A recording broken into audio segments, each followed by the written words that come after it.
Shalom dan selamat siang. Perkenalkan, nama saya Selmi Takala. Saya dari Prodi Pendidikan Agama Kristen.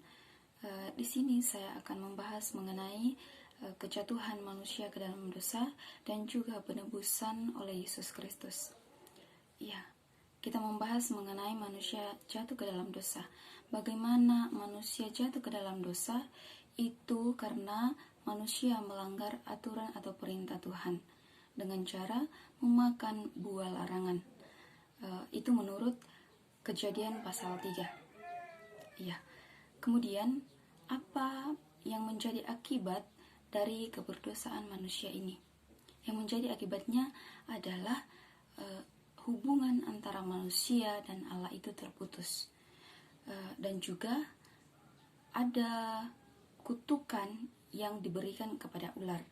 Dapat kita baca dalam Kejadian pasal 3 ayat 14. Kemudian dalam ayat yang ke-16, di mana perempuan dengan susah payah mengandung dan melahirkan.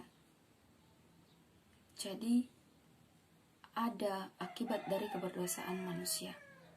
Kemudian juga laki-laki dituntut untuk susah payah dalam mencari nafkah. Itu dalam Kejadian 3 ayatnya yang ke-17. Kemudian Allah mengusir manusia dari Taman Eden. Kemudian bagaimana cara Tuhan kepada manusia yang telah jatuh ke dalam dosa? Dapat kita lihat dalam Kejadian 3 ayatnya yang ke-21.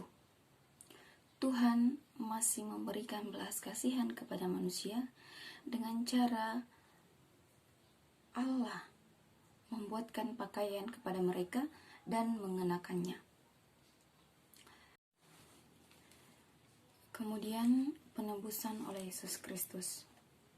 Yang pertama, apakah penebusan Yesus Kristus bersifat universal? Universal dapat kita artikan sebagai menyeluruh atau seluruh dunia. Hal ini ditekankan bahwa rahmat Allah tidak terbatas.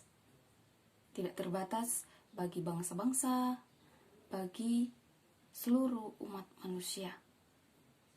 Nah, kitab Yunus melukiskan kedaulatan Allah yang mutlak atas seluruh ciptaannya.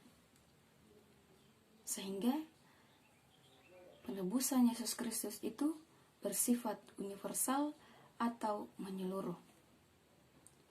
Kemudian yang kedua, bagaimana cara Allah memulihkan hubungannya dengan manusia? Cara Allah memulihkan hubungannya dengan manusia adalah lewat Yesus Kristus. Yang dapat kita lihat dalam Yohanes 3 ayat 16.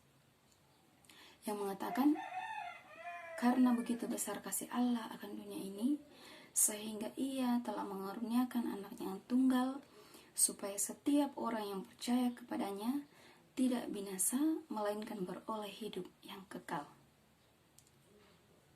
Jadi, Allah memulihkan hubungannya dengan manusia dengan cara Ia menyerahkan anaknya yang tunggal untuk setiap manusia untuk menebus dosa-dosa kita.